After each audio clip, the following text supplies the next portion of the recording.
Mesdames, Messieurs, bonsoir. À Saskatoon, des changements importants pourraient se produire ce mois-ci au sein du conseil d'administration de la coopérative d'habitation Villa Bonheur. C'est que des organismes comme la Fédération des francophones de Saskatoon ont fait pression récemment auprès des dirigeants de la coopérative pour leur rappeler leur mission qui est celle de servir les francophones. Voici ce que Pascal Bouchard a obtenu.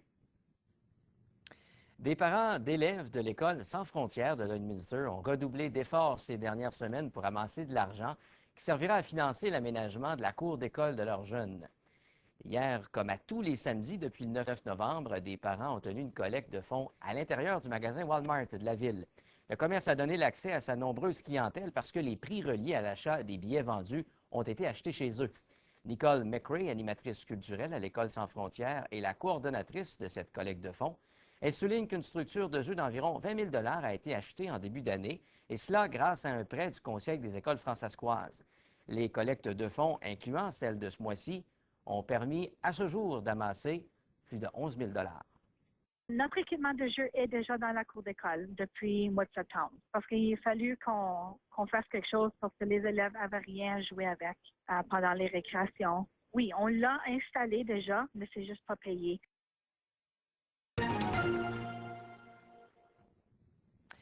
Que diriez-vous d'avoir 54 heures pour développer votre meilleure idée d'entreprise? Des Réginois ont passé la fin de semaine enfermés dans un café de la capitale pour y arriver, justement. L'événement s'appelle Start-up Weekend et existe à plusieurs endroits dans le monde.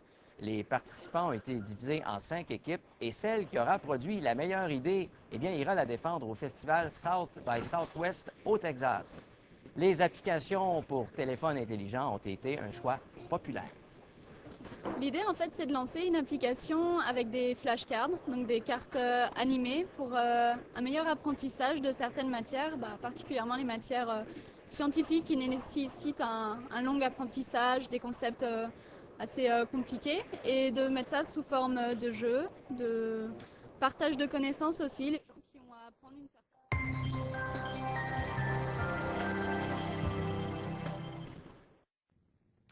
C'est le moment de regarder les prévisions météo pour les prochains jours. Dans le sud, eh bien, c'est nuageux avec un peu de neige pour les 3 prochains jours.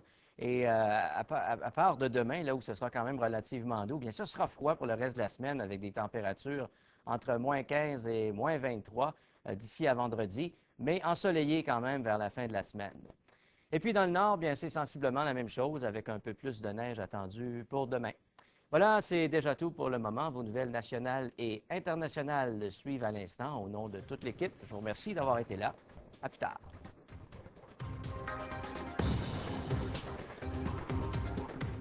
Le juge en vient à ce verdict parce qu'il a trouvé que les témoignages qu'il a entendus, les 14 témoignages, étaient pour la plupart très crédibles, même si les faits remontent à il y a plus de 50 ans. Les témoins ont répété la même chose de façon constante. Paul Leroux s'y prenait toujours de la même manière pour agresser ses victimes, c'est-à-dire qu'il commençait par faire des attouchements dans le dortoir quand les jeunes venaient de s'endormir. Ensuite, parfois, il leur donnait de l'alcool, puis il les entraînait dans son bureau où les agressions se poursuivaient et de façon plus grave et plus accentuée. Il y a certes des accusations qui sont tombées parce que le juge trouvait que les témoignages étaient plus difficiles à croire, donc il n'était pas hors de tout doute. Par contre, les 10 autres, selon lui, sont sans équivoque et très constants. L'avocat de la couronne, Mitch Piché, se dit satisfait du verdict qui reflète bien ce à quoi il s'attendait. On l'écoute, si vous le voulez bien. C'était une cause difficile parce que 50 ans ont passé, puis ces pauvres témoins ont parlé à d'autres gens, les avocats, puis il y a des différentes versions de ce qui s'était passé. On a écouté ça, on a vu ça, mais il fallait toujours trouver le nœud de la vérité dans ce qu'il disait. La salle de cours était bondée, des victimes étaient là, mais aussi des membres de leur communauté et de leur famille, la plupart des Autochtones. Les gens sont soulagés, félicitaient l'avocat de la couronne après la cause et se faisaient des accolades. On voit bien que c'est un grand soulagement pour cette communauté-là. Du côté de M. Leroux, il continue de dire qu'il n'est pas coupable. Il s'est levé en cours pour dire au juge qu'il n'est pas coupable. Nous avons parlé à l'une des victimes qui dit qu'il aurait aimé que le juge prenne en compte tous les témoignages, en fait. Cette personne-là nous a dit que son cousin a subi les mêmes sévices que lui, selon lui, mais son témoignage n'a malheureusement pas été retenu parce qu'il manquait de clarté. Au mois de décembre, le 5 décembre, la couronne et le juge vont se réunir pour discuter de la peine. Entre-temps, Paul Leroux demeure incarcéré. D'ailleurs, il a été tout de suite conduit au détachement de la GRC immédiatement après la cause. Ici Julien Thibault, Radio-Canada, North Battleford. En bas, faites attention ici à la dernière marche. Parce que c'était... parce qu'ici, il y avait un plancher. Le sous-sol des Dumont a l'air d'un champ de bataille. Depuis 2010, l'endroit, maintenant dénudé, est inondé à chaque printemps. Ça, c'est de la terre ici. Ouais. Ah oui? C'est de la terre, ça, ici. Puis ici, il a peut-être mis du béton là, juste dans les craques. Mais regarde, il y a des grosses roches. Ah, ouais. Ça, c'est toute la terre. Le sous-sol a été creusé après la construction de la maison. Et même si les Dumont ont fait effectuer des travaux d'étanchéité, l'eau s'infiltre par le plancher. Le printemps, là, c'est plein d'eau ici. Là. L'humidité entre aussi par l'entretoit. Il y a donc de la moisissure au rez-de-chaussée également.